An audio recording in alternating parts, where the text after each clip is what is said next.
On today's episode of The Unwritten Rule, it is just the Payton and Jack show for a second straight. We'll have Kenny back for Friday's episode. He was, like we said, enjoying a very, very well-earned vacation. But we have a good show, talked about the Kevin Coleman edition for Mizzou football, what it means for the Tigers wide receiver room as the St. Louis native comes back home. So I discussed him. That was the good side of the transfer portal. We discussed the bad as well, with Miller Moss not picking Mizzou and committing to Louisville, and what the Tigers are going to have to do now at quarterback with their top option off the board. So a bunch of transfer portal stuff, and then we talked some men's basketball, gave our reactions to Trent Pierce absolutely cooking Long Island for 24 points, and some just other takeaways from that game, as well as Missouri kept it rolling, moved to 9-1. We also kind of gave an outlook for the NCAA tournament because that's starting to come into view with how good Missouri has been to start the year. So had some good basketball discussion and then finished with quick hits, did our daily dozen trivia quiz. That's our go-to when Kenny doesn't have a sports shorts for us. Then finished with Tigers in the Wild and headlines, talk some college football, Heisman stuff, bowl opt-outs, all that fun stuff. So plenty to dive into to start your week. Let's get rolling. The Unwritten Rule starts right now. Marcel, where are you going with that disc? You are not putting that on again. Marcel, okay, if you press that button, you are in very, very big trouble. Attention. Everybody stop what you're doing. It's time for The Unwritten Rule, a Mizzou sports podcast brought to you by the Believe Network, alongside Peyton Haverman and Kenny Van Doren. Here is your host, Jack Knowlton.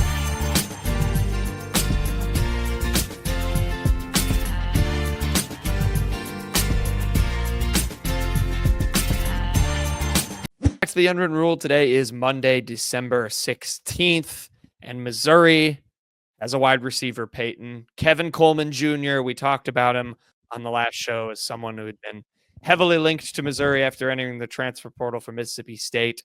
He has signed with the Tigers. He's locked in. You can see it if you're watching on the YouTube, the Twitter graphic that they gave to all the commits. They gave it to Kevin Coleman Jr. as well. The Mississippi State wide receiver, 74 catches, 932 yards, 6 touchdowns last season. He's a St. Louis native, which I want to get into specifically with some Luther stuff in a second. But this will be his fourth school, in 4 years. He was at Jackson State with Dion. Then he went to Louisville. Then he went to Mississippi State last year. And now he is coming back all the way home to be a true son and help the Tigers in 2024, Payton. I know we're going to talk about the kind of bad with the transfer portal with who might or might not be throwing to Kevin Coleman Jr. in a minute, but let's start with the good. I figured we'd start with some positivity here, Payton. This is a really, really nice get for Mizzou's wide receiver core that's losing, of course, a boatload of talent. Yeah, I mean, I think a lot of people are excited about like what guys like Josh Manning, maybe Marquise Johnson can do with more expanded roles, but they definitely needed a wide receiver one. I think that was probably a slept on need for a lot of people, and they got one. I mean, Kevin Coleman, yes, people might be a little bit alarmed by 4 schools in 4 years, but man, he was so productive on a bad Mississippi State team last year. Part of that, is Jeff Lebby's offense. You can say what you will about him as a head coach, but like his offenses can help guys put up numbers. But I think Missouri made a very good move here. It moved very quick. I mean, he announced he was in the portal on December 11th, and then 3 days later, he's a Tiger. This was a very necessary move. It is kind of funny that he comes here right after Luther Burden is out the door, but again, very, very necessary. No matter who's throwing to him, they needed a wide receiver one, and it was a much-needed win because the rest of the portal news has not been positive for Missouri. Yeah, I completely agree. I'm not super worried. I think that's just the nature of the beast now, the 4 schools in 4 years. He starts at Jackson State. Of course, Dion goes to Colorado. I don't know why he didn't follow him to Boulder, but, that kind of a move is going to bring about some change. He goes to Louisville, goes to Mississippi State. And yeah, like you said, Jeff Lebby has a good offense, but this is, 6 touchdowns, 932 yards is his most productive season. He clearly improved after his first 2 years of college. So I'm incredibly excited. I think it's a nice, homecoming too. It's an example of, hey, stick with the kid. Don't burn those bridges when they're in high school, because you never know, when you might need to call back to him and bring him back in the fold.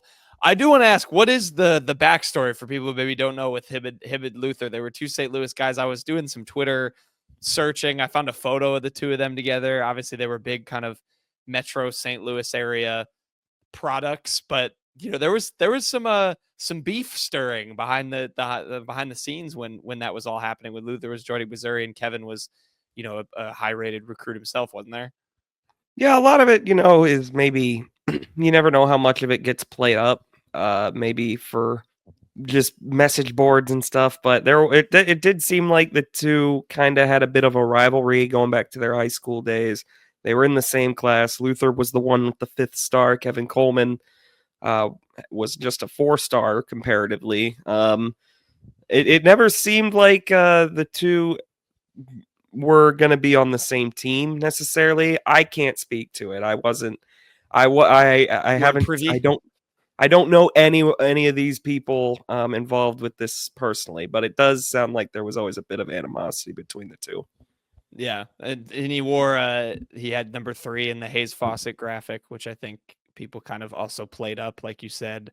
He was, yeah. I mean, it's that's just kind of a funny maybe side tangent, but I do think this kid's going to be a really, really good receiver for Mizzou, and again, it's a crew that I think is really exciting. I think it gives me an excuse, Payton, I guess, to ask you. You mentioned those other guys, the Josh Mannings, the Marquise Johnsons, the presidents, the James Madisons of the world. Maybe who are you expecting now that Coleman is in the fold to maybe be that wide receiver too? Because I feel like it's a little bit of an open race. I think a lot of those guys offer you different things. Obviously, Marquise Johnson's got the explosive playability. Josh Manning's is super interesting, kind of with his measurables, just an interesting receiver option. James Madison's young, really explosive. There's other guys in there as well. I mean, who do you maybe see now kind of being that guy, next up along with Kevin Coleman here next year? I think it'd be pretty easily Josh Manning as of now. I don't think Marquise Johnson is a guy that I trust a whole ton to just be a straight up bona fide wide receiver 2 at this point. I think he's more of the guy you use to still take the top off a defense. Maybe you find creative ways to get him the ball and use his speed, but I don't think he can be just a straight grown up wide receiver or anything right now. I think that's something Josh Manning is more suited towards. And then I think you got to kind of hope that one of Crutchfield or Madison or just someone else on the roster is able to kind of step up, because I doubt Mizzou goes back into the portal at receiver at this point. Yeah, I would agree. I think they're going to rely on some of those next guys up. Some of them have been waiting their turn at this point. Yeah, I'm excited for Josh Manning to come into the fold and, hopefully kind of burst onto the scene along with, of course, Kevin Coleman. So it'll be an interesting addition. I'm looking forward to it, but a lot of this is going to depend, Payton, and this is the other, I think, now we're going to the negative side of Mizzou's recent portal activity since we last spoke to you great people.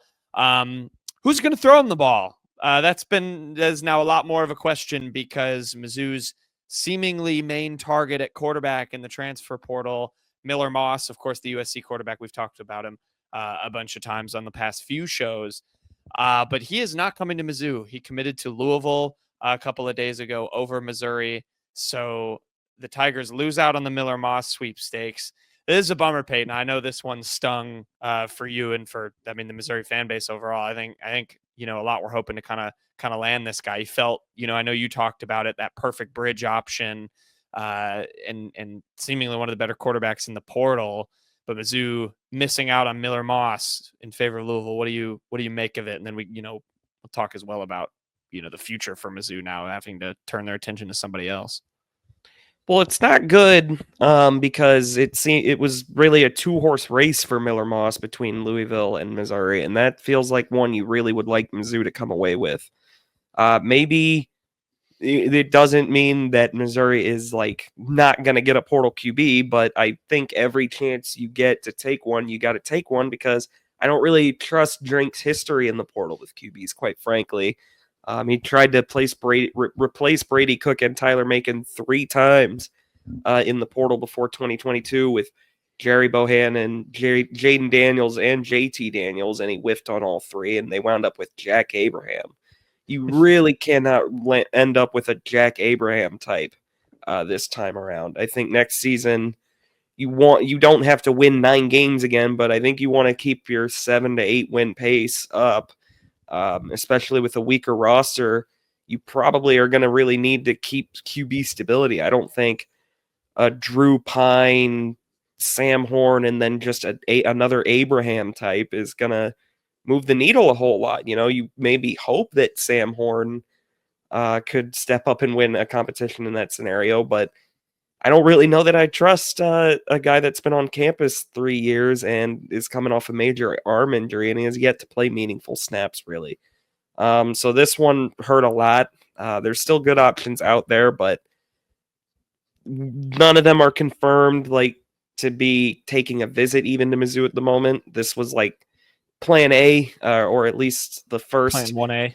Yeah, plan 1A for them. They really wanted to get him in the fold, I think, and they did not get it done.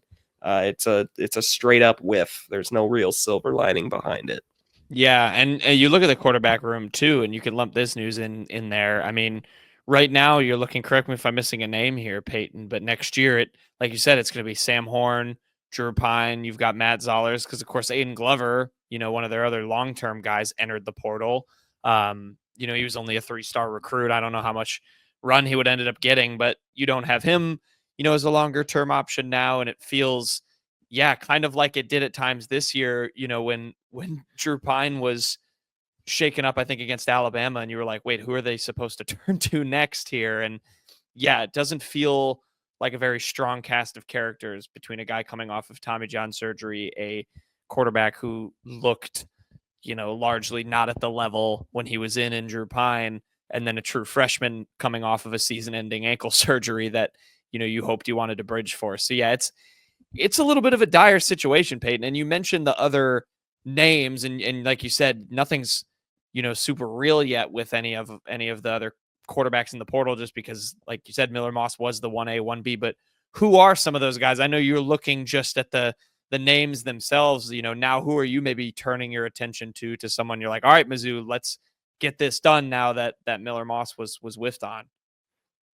Well, there's 2 guys in the portal that kind of jump out with actual were power 4 starters last year, and Fernando Mendoza and Malik Murphy. I mean, Murphy was the quarterback of a pretty damn good Duke team that went 9-3. He had 26 touchdowns, 12 picks, if I remember correctly.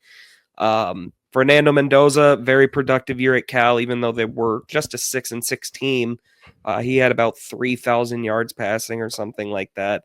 It was a pretty good year for him, or maybe that's his career numbers. I don't remember. I looked at them earlier. I don't have them pulled up in front of me, but I mean, after that, you're probably looking at kind of group of 5 guys, guys like Preston Stone from SMU, who was once very highly regarded, but lost his job to Jennings. Chandler Morris from UNT is a guy with past Power 5 experience.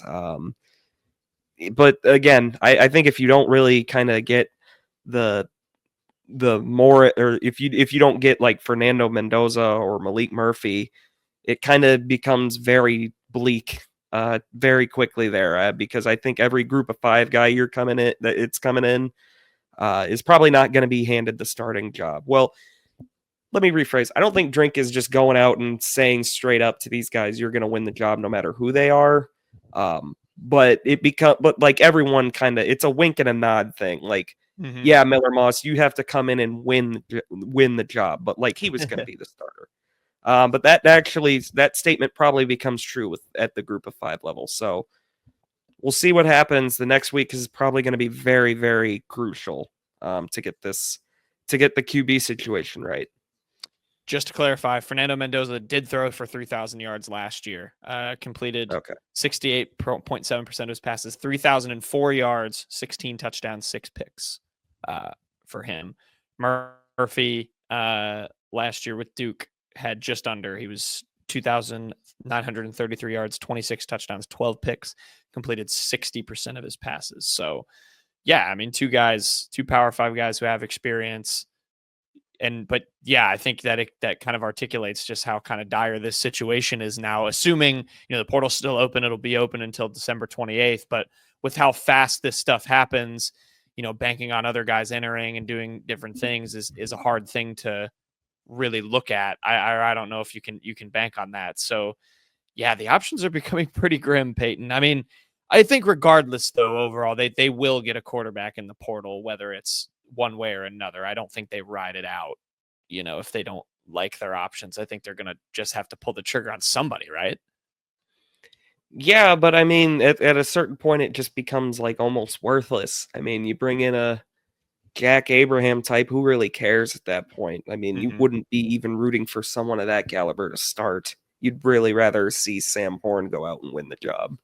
Yeah, it's maybe an indictment on Sam Horn and Drew Pine if that's going to happen, and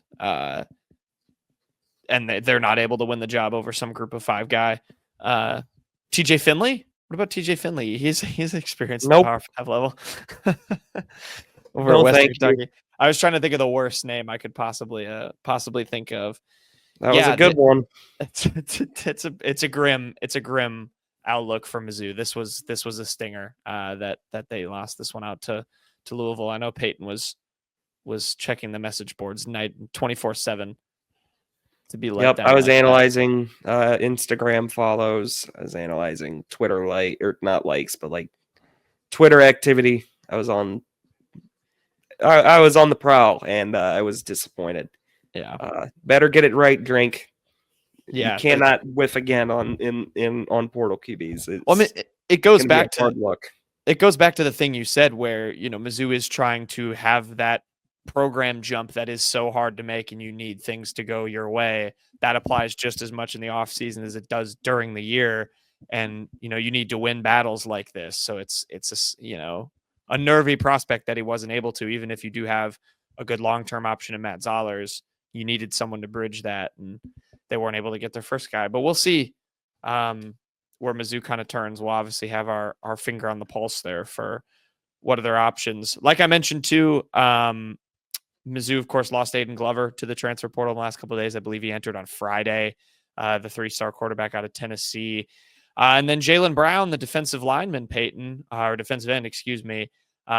He found a new home, of course, with South Carolina, which that was going to be my Tiger in the Wild. That one stung.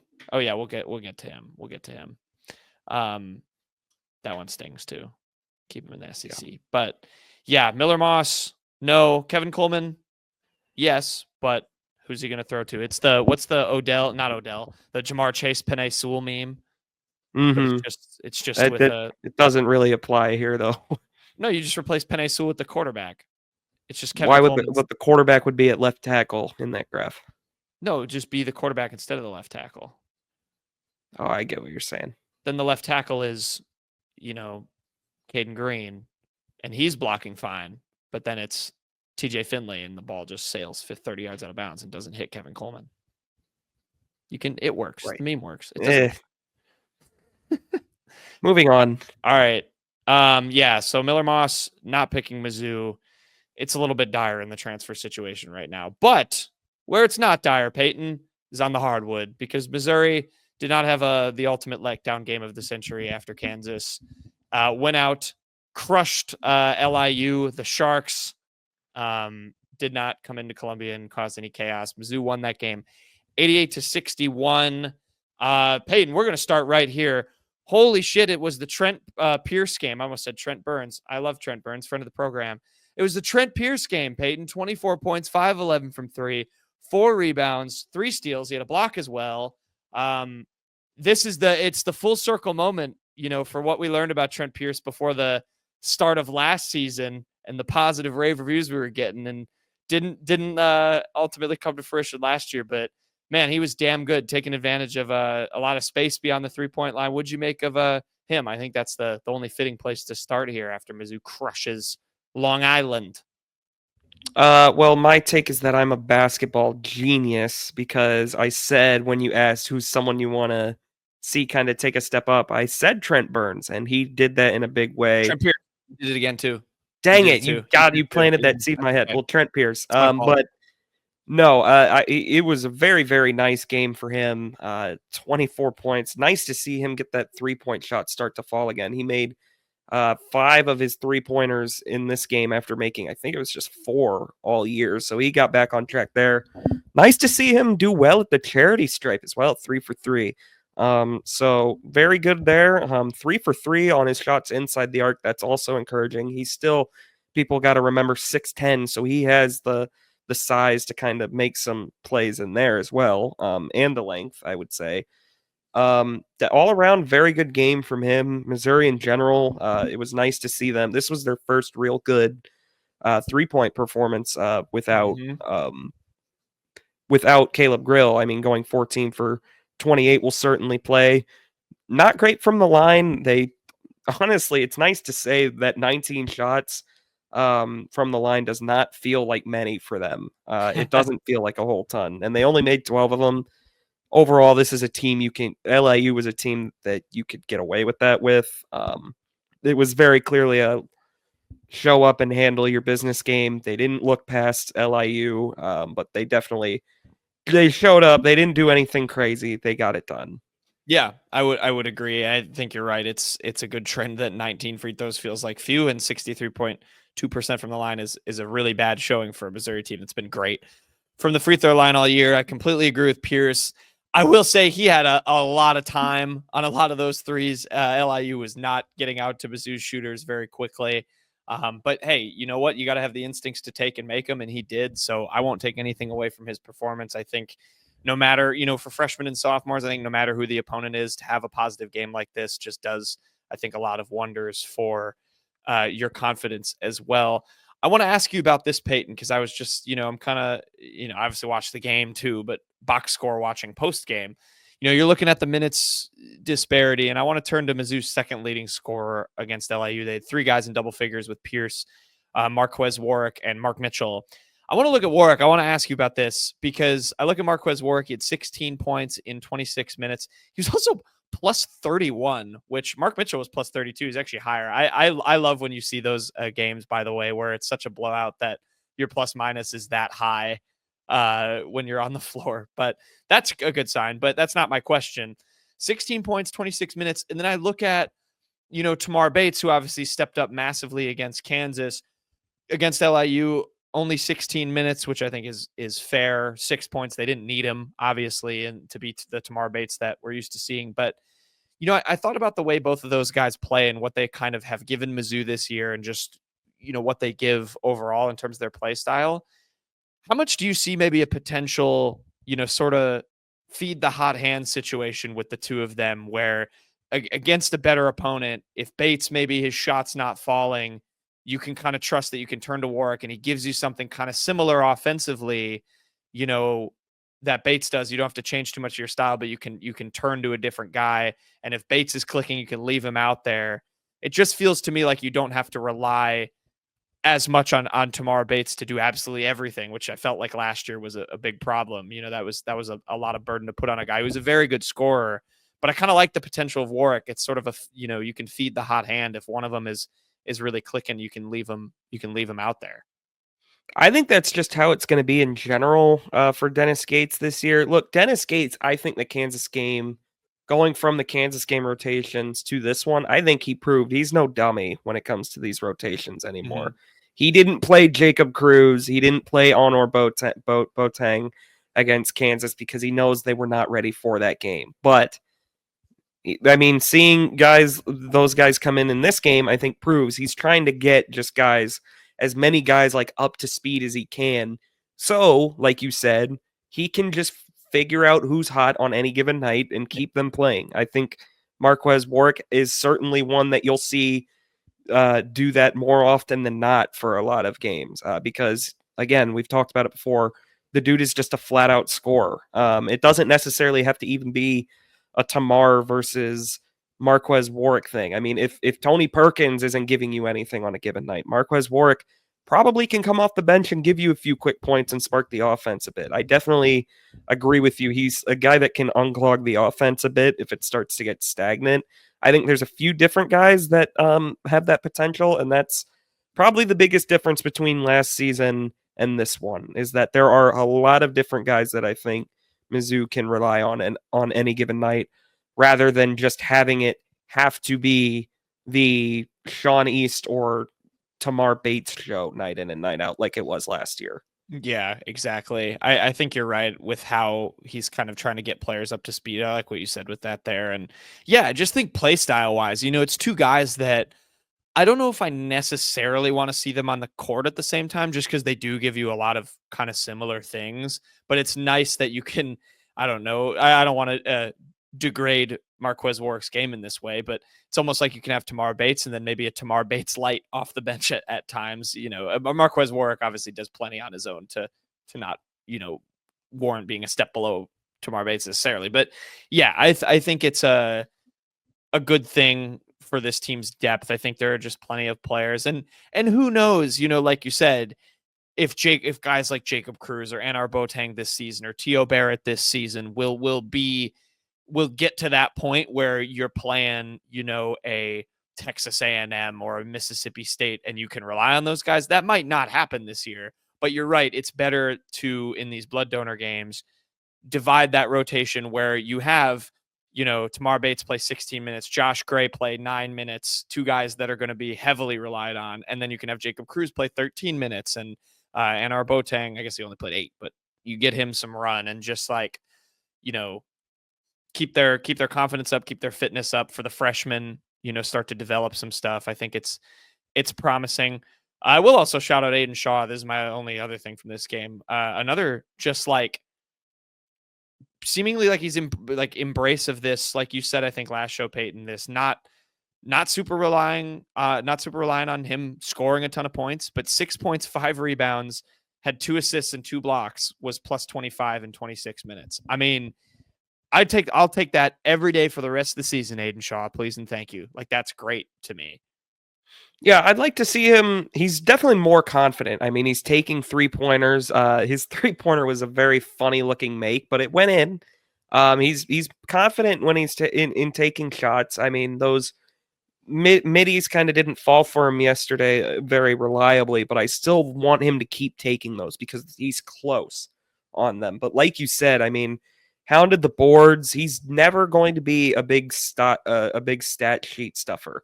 And that's fine. He's a good player when he's out there. I mean, you can tell like he has a very, very specific role, and he's embraced it this year. And he's been a very high energy defender. He's kind of hounding teams on the boards at times. I think he has the capability to maybe take another leap offensively later this year, maybe even going into next year. We'll see what happens, but again, very pleased with what they've gotten out of Aiden Shaw this year.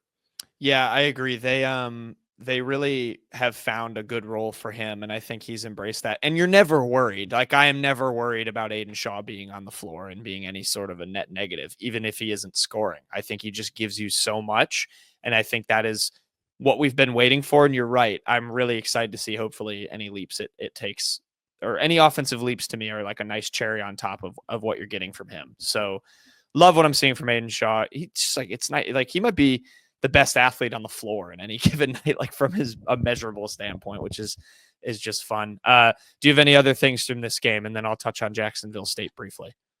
No, not really. I thought it was after a game where it was pretty much all the starters giving you the offense in Kansas. It was nice to see them kind of be able to get a lot of contributions off the bench. Warwick and Pierce, really good stuff there. 2 4-point plays in this game, by the way. Jacob Cruz and Trent Pierce both converted on them. So that's weird. I don't think I'll ever see that again. Yeah. Mark Mitchell, 7 for 9, not 1 3-pointer taken, which I find pretty funny. 1 for 5 from the free throw line. He's got to. That's the only thing I really want to see from Mark Mitchell, like that they haven't gotten. I've been largely happy with what he's given them this season. He's got to make a few more free throws. He's getting to the line so often. he's just such a tough guard for people. He's just got to make them pay. I agree. I think he's fine. I think he's found his after that Memphis game where you're kind of like, okay, he's still kind of working out where his role and everything is. I think he's found it. Now, yeah, just make your damn free throws. Not that hard. Get him in the gym for a couple hours and just find that rhythm. I think it's another good win for Mizzou. Of course, they improved to 9-1. Couple more games. They have 3 games left of non-conference play. 2 more blood donors sandwiched, of course, in between the bragging rights game, which I'll say this now could be a really big dictator for the tournament. Payton, I want you to tell people what you told me before we came on air. Quick roundup, though. I think this is a thing we'll keep doing as the season goes on. The where Mizzou is and everything. AP poll, they're obviously still 29th. We're recording this on Sunday. The AP poll doesn't come out until Monday at noon, so they might change there depending on how everything else is shaken out. Net ranking, big thing. They are top 30 in net. They're 29. Pretty much all of the SEC is top 30 in net. It's ridiculous. But that's a good sign. You have to keep in mind the net is what the tournament selection committee uses to determine that's where quad 1, quad 2 wins go. That determines kind of your strength of schedule. So that's good. Bart Torvik, 47, Ken Pom, 49th, the 2 analytics sites. Both pretty solid, top 50. And then you said Payton Joe Lenardi on TV, just what was it today? Said Missouri's their first team out? Yeah, I believe he has them as his first team out at the moment because it was on SEC Now, and they were just talking about it. He's like, I have 10 teams in, and Missouri's my first team out. So, yeah, the SEC is, whew, it's gonna be tough. It's gonna be tough. But Payton, what's your path for them if they beat Illinois? I think that was an interesting take you had, given how strong the SEC is. Yeah, I mean, look, right now, let me just say up front, I'm not predicting that they're going to beat Illinois. I actually don't think they will. But, I mean, if they beat Illinois, and obviously, of course, if they handle Jacksonville State and Alabama State, I mean, you enter conference play at 12-1. And, I mean, this conference is so ridiculously overpowered. If you win 7 games, get to that Torvik line, or Torvik has them projected to go 19-12, 8-10. So he has them winning 8 conference games and then losing to Illinois, obviously. If that happens, but like if Mizzou beats Illinois and goes 7-11 in conference play, even, I think as long as 1 or 2 of those wins is over like a Mississippi State or something like that, I think Missouri's probably sitting pretty. I think that it's been talked about to death by pretty much everyone that the SEC is just insanely good this year. The net rankings like Mizzou right now, I think if they get Illinois, I think they could have a pretty middling conference season and make the tournament comfortably almost. Yeah, sometimes the conference being really good can actually work out for you. You just need, you need to win a couple games and handle your business in non-con. A win over the AP number 1 team changes a lot of things. It changes a lot of things. But yeah, we'll get to that Illinois game because that team is damn good. So yeah, that'll be we'll obviously preview that a little bit more in depth than we have been for the blood donors. But yeah, Missouri looking to win their 10th game of the season. Here they'll play on Tuesday, so we'll kind of recap this game for Friday's show since it won't happen. Before that, they do play on Tuesday against Jacksonville State. No, they are not in Florida. They are in Alabama. If you didn't know, the Gamecocks 6-4. Oh, by the way, game is at 6:30 p.m. Tuesday, SEC Network Plus or ESPN Plus. Y'all know the drill by this point with these games. Jacksonville State 6-4. They have not, with a quick skim of their schedule, have not played a Power 5 team yet. Their 4 losses came to Air Force, Toledo, James Madison, and South Alabama. The fun thing I will share, Payton, about Jacksonville State, their entire offense is led by this guy, Trent Pierce Jr., who is the 5th highest. Gracious. Yeah, he's the 5th leading scorer in the country. He is averaging 23.2 points per game right now. He also leads Jacksonville State in assists. He played against Missouri last season, scored 13 points for Wichita State in their overtime loss to Missouri. just last year. So that game went to overtime? or not last year. What did I say last year? 2022, Oh, 2 23. years Sorry, ago. 2 years Okay. ago. 2 years I ago. was gonna say, I Excuse do me. not remember last year's game going to overtime. My bad. but- Played against Mizzou 2 years ago. Had 19 minutes for Wichita State, 13 points in that overtime loss in Wichita State. So he's the only player to know, but he's the 5th leading scorer in the country. Missouri should handle this game soundly. Yeah, definitely don't want to lose. Look, Jacksonville State is not like a straight up dumpster conference like non-con. Like they're not in like a bottom feeder, like low They're in the major. Sun Belt. Sun Belt's good. Yeah, they're in the Sun Belt, like a more mid-major, or they're in the Conference USA. So a more mid-major like level team, not like a Big Sky team or like a Jackson State or anything like that. Granted, Jackson State beat Mizzou last year, so you never want to be too careful, but still, I think Missouri will be fine in this one. Just show up, play your game. This is a team that should not be losing to Jacksonville State. Trent Pierce Jr.'s season high this year is 30 points. So, 31 against Coastal Carolina. So hold him under his season high. That's my challenge to Mizzou for this game. So there you go. There's a quick preview. They'll play them on Tuesday, 6:30 SEC Network Plus, trying to win 10 games and go into what will be a very interesting and, dare I say, ranked bragging rights game by that point. Who knows? Right now, Illinois is not very close, but they did just beat, or no, they almost lost beat to Tennessee. They lost. So no, they won't be. It won't be a ranked matchup. It won't be a ranked game. You're right. That's disappointing. Oh well.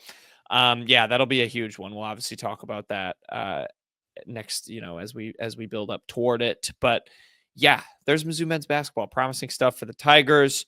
And we'll finish the rest of this show with quick hits.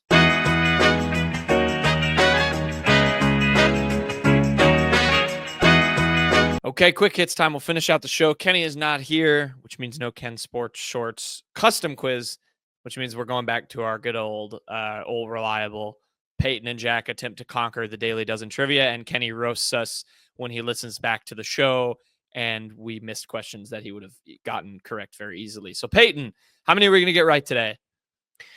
I'm going to say 3. We're going to get 3 right. All right, I'll go 2. I'm not really feeling it today. I think we're going to get NFL, history, and MLB. Okay. All right, ready? Here we go. A first-round pick out of LSU, this wide receiver totaled over 7,000 yards with the Chiefs from 2007 to 2014 and led the NFL with 15 touchdown catches in 2010. I believe this is Dwayne Bowe. Oh, yeah, that's definitely right. Yeah. Dwayne Bowe. Hold up. Payton's Okay, typing. there he is. There we go. Got Dang. it. Boom. 1 for 1. NBA category. Since debuting in 2009, Danny wanna see Green if has you can won get NBA championships while playing for the Spurs, Lakers, and this Eastern Conference team. I think this is the Raptors, isn't it? It is the Raptors. Yeah. Good job. So there we go. We already got Should be. 2. I think, yeah, I'm pretty sure it's the Raptors. Should be. Yeah. Okay, 2019. we're 2 for 2. How about that? All right, MLB. Starting pitcher Wandy Rodriguez appeared in over 225 games for this franchise from 2005 to 2012. Can I guess? Do you know? I want you to guess. All right. Because I know it. Wandy Rodriguez. Wandy. Wendy. Wandy. I know this one.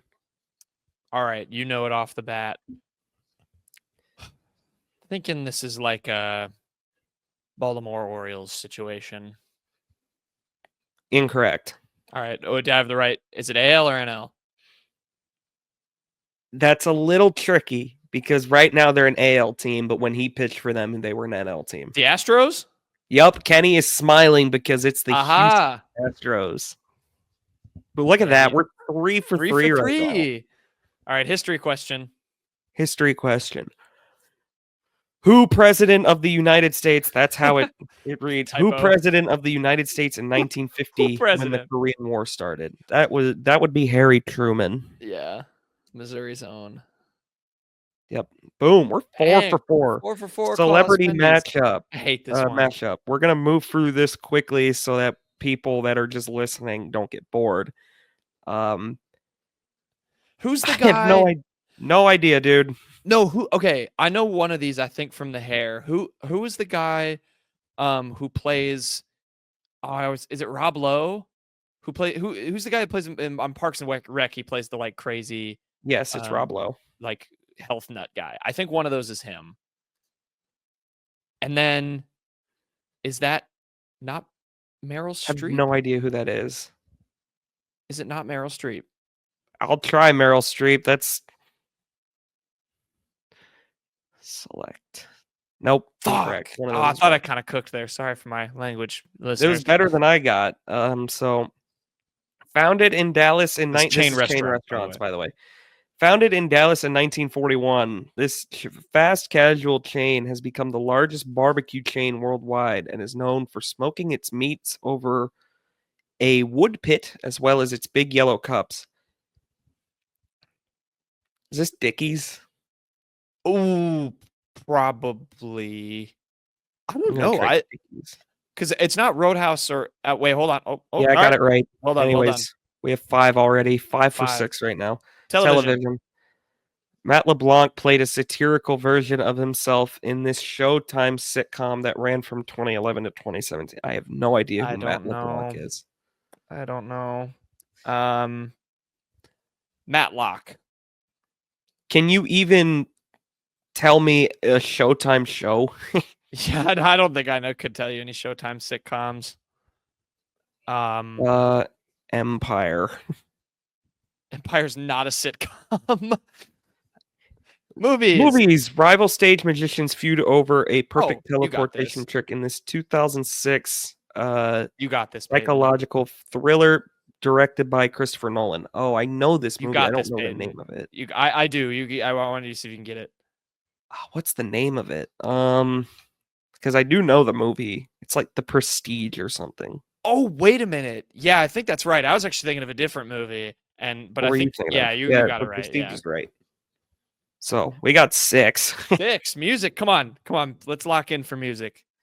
Some days somebody's gonna make you want to turn around and say goodbye. Are recurring lyrics from what 1990 Wilson Phillips song? Hope you know it, Knowlton, because I sure don't. Let me think. Wilson Phillips, 1990s. Who would you venture a guess for if you would like, or what? Trap Queen. Trap Queen.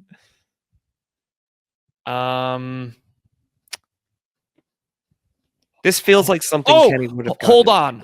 Is the song? Hold on, really? Yeah, I'm pretty sure. You're right, because we only got 2 wrong. Let's go. Should we double? Do we even want to double dip or just take 7? What was the other one? We got the mashup and the television wrong. Oh, I don't know those. No, let's just give up. Okay, yeah, we're done. We got 7 out of 9. Holy crap! What was the celebrity mashup? Was Rob Lowe, but it was close. Glenn Close. Okay. Damn. What was television episodes? Never heard of it. The show was called Episodes. Yeah, that's terrible. That's stupid. All right. Well, yeah, I definitely Googled what the song lyrics were, but we could take 7. Fair enough. All right. Yeah, I don't. Whatever. 7 out of 9. Tigers in the Wild. Kenny, what's your Tiger in the Wild for this great show? That's great, Kenny. Knowlton, why didn't you expand on that a little further? Sure thing, Payton. Kenny's Tiger in the Wild is, of course, Isaiah McGuire, who earned the highest PFF grade among edge defenders from Week 14. Congrats to the former Missouri defensive lineman.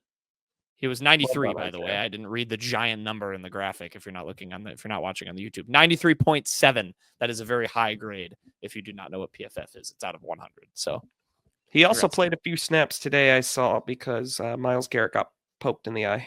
So. Oh, ouch! Through a helmet. That's kind of like hard to do. Payton, Tiger in the Wild. My Tiger in the Wild, as alluded to early, is going to be Jaylen Brown, as he has committed to play at South Carolina. I don't love it, man. I don't love the 4-star freshman dipping for a conference rival like that, especially in the in the way Mizzou lost to that makes me a little bitter. But Jaylen Brown's a good player. I think he'll be solid for them. But I hope he goes over against Mizzou. Yeah, I mean, me too. It's also scary because he is an edge rusher, and what South Carolina has done with that position, especially recruiting it, that feels a little bit scary. Like, I feel like they've learned to coach that position really well. So, yeah, that's a bummer. But hopefully he doesn't. We will wish him the best. We won't, no ill will toward Jaylen Brown overall. But yeah, go over against Mizzou. Agreed. I can get on board with that. My Tiger in the Wild, going to another former Missouri player here. It's Devin Nicholson, the former linebacker who played, I believe, for 5 seasons at Mizzou and then 1 season at Kent State. Was it 5 seasons? I'm going to look this up. It was either 4 or 5. I was looking at his ESPN page earlier that today. Is way longer than I remember. It was either 4 or 5. Had some really good years too early on. 2020, Devin Nicholson. Don't ever let people forget that. But he's a coach now. I would suggest forgetting about 2021 Devin Nicholson. 2021 everybody was bad. Yeah, I think it was 5 seasons. Click on the stats.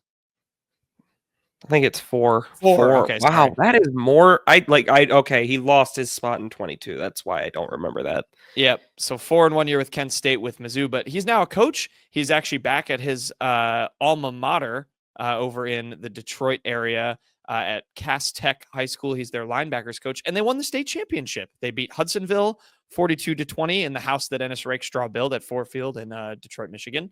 And yeah, he's coaching linebackers over there at his alma mater. So I did look up. They have a couple guys in the 2025 and 2026 classes that were pretty good, but they're not linebackers. So I didn't want to shout them out specifically. But yeah, because Devin just got there. Give him time. Give him time. Devin Nicholson is building a program. Yeah, Devin Nicholson is building a program. I agree. So congrats to him. And good for Devin Nicholson. That's awesome. Hopefully he can keep rocking with it. Kenny, we're going to headlines now. What is your headline read this week? That's great, Kenny. Payton, do you care to expand on what Kenny's headline is this week? Yeah, Kenny's headline is that the NCAA is talking, or it's NCAA talks expanding hoops tourney to 72 or 76. I don't love it. I mean, it's from Dan Murphy at ESPN, by the way. The NCAA's president, Charlie Baker, is bullish on the prospect of NCAA basketball tournaments expanding to 72 or 76 teams. I don't know, man. I kind of just dig 68. I think it's perfect. I do think 72 or 76, the more I think about it, does have a chance to kind of enhance the tournament a bit, because if you're putting the right teams in there, like more first 4 matchups or something like that, I think that's fine. I don't want to see the actual field. I don't want to see 17 and 18 seeds in. I want to just see the field. I want to see more play-in games if this is what is to happen. Because I mean, right now you get 4 first 4 games, and 2 of them feel like they matter because they're 11 seeds that are playing in, typically 10 or 11 seeds. I think it's always 11 now, isn't it? Yeah, it's 11 or 12. Yeah, 11 or 12, something like that. But then the other 2 games are 16 teams. And those only 2 16 I can't talk because all these words sound so similar. 2 16 seed teams have ever won a game, and only one of them was a play-in, being Fairleigh Dickinson. And I know why they have those games. It's because they don't want these 16 seeds to just come in and get smoked and have to go home. It gives them a chance to, do the whole fun, put your name on the bracket moving forward. That's cool. But at the end of the day, those 2 games don't really matter. So I guess if you're going to expand it to 72 or 76, I'd hope it would just be a little more of the first 4 games. And I would hope it's more incentive for the best. I think it was our friend Max Baker mentioned it'd be cool to see them put the top regular season conference champions that didn't win their conference tournament in. That'd be a cool concept, instead of getting more teams middle of the pack ACC teams in or something like that. I will agree with you for that. I think the actual 68 team field needs to stay the same. But yeah, if you want to make that weekend in Dayton a lot more of an event and have more games for whatever format you do it with, I think I can agree with that. And maybe make it, I guess you'll keep the 16 seed games, but yeah, have more.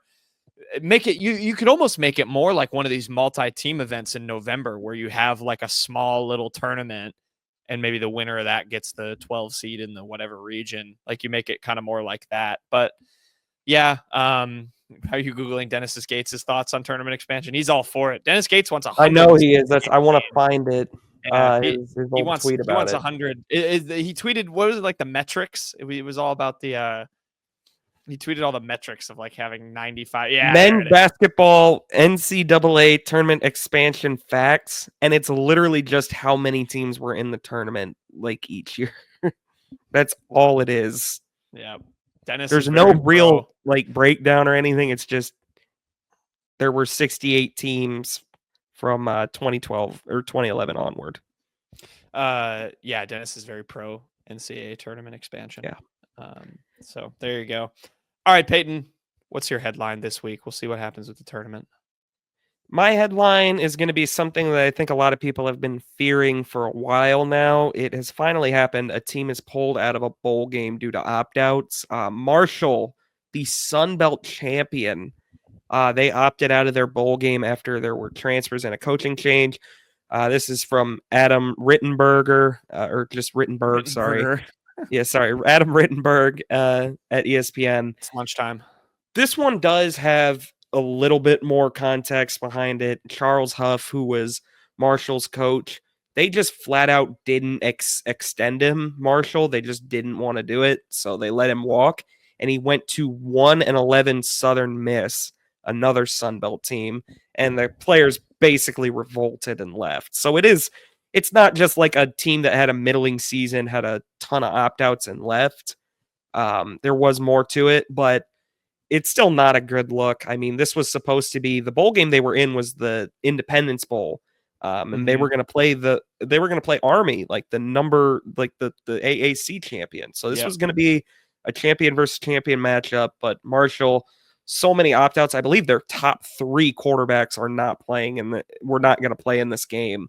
So I mean, it was going to be a blowout either way, but still not a great look. Louisiana Tech, who is coached by Sonny Cumbie, who Sonny Cumbie's first ever game coached at Louisiana Tech was against the Missouri Tigers in 2022. Just some fun facts there.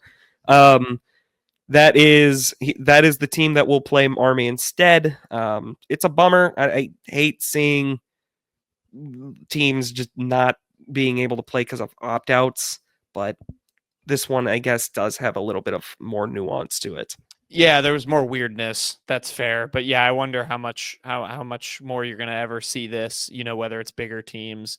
Like you said, some of those Power 5 teams that maybe have a middling season, have a lot of guys leave, and they're just like, there's no point in us getting battered in a bowl game because we have no players. So the most important thing is that Ohio State did not opt out of the 2023 Cotton Bowl. So yep, won by the Missouri Tigers 14-3. So yeah, we'll see how that all goes. But yeah, an interesting story there for sure with Marshall, and I guess congrats to Louisiana Tech. Wasn't there a thing that they were like the 9th, team in whatever metric they take of the unbowl eligible teams? Yeah, they do API once you get to 5 and 7 teams. But that I know is like just the initial field that they try and put teams into.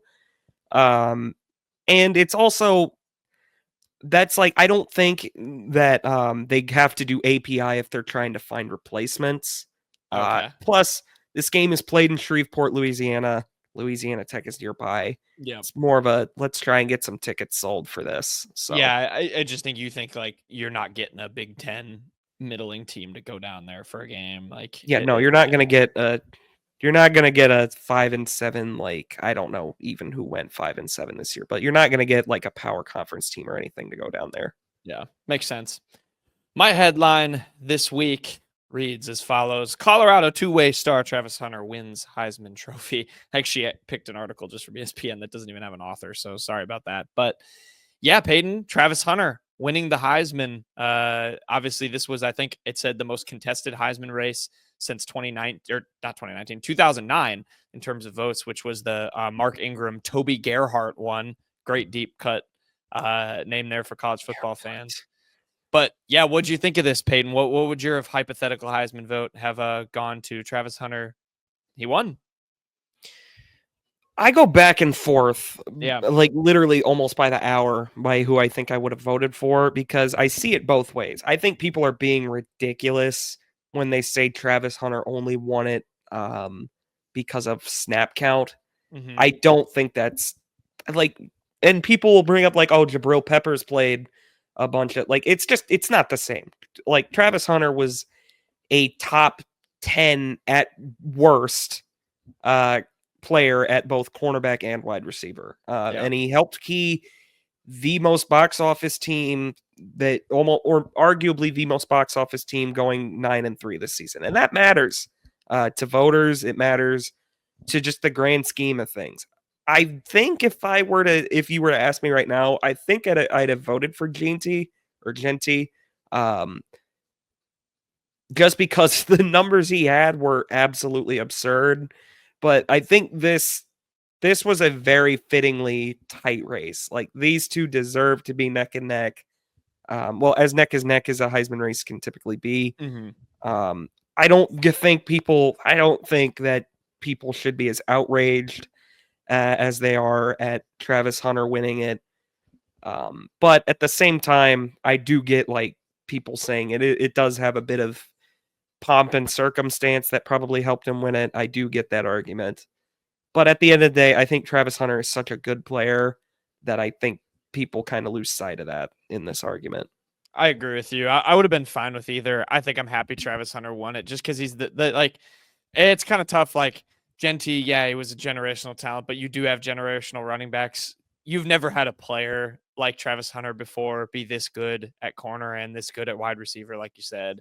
I think it probably earned him the nod. I mean, it's just ridiculous what he does, but it's ridiculous what Genty does too. So you're right. I would have been fine with either. I think it was great that it was such a tight race. I love that it was not a quarterback. I think that's my favorite thing of all of it. No, not a quarterback winning it is great. I like to see some other positions get some love. So yeah, just wanted to have some Heisman discussion. I don't think I'm too staunchly in the camp of either one of them, but we'll see how they do in the pros. Probably going to be both first round picks, right? I mean, that seems to be the consensus. Yeah.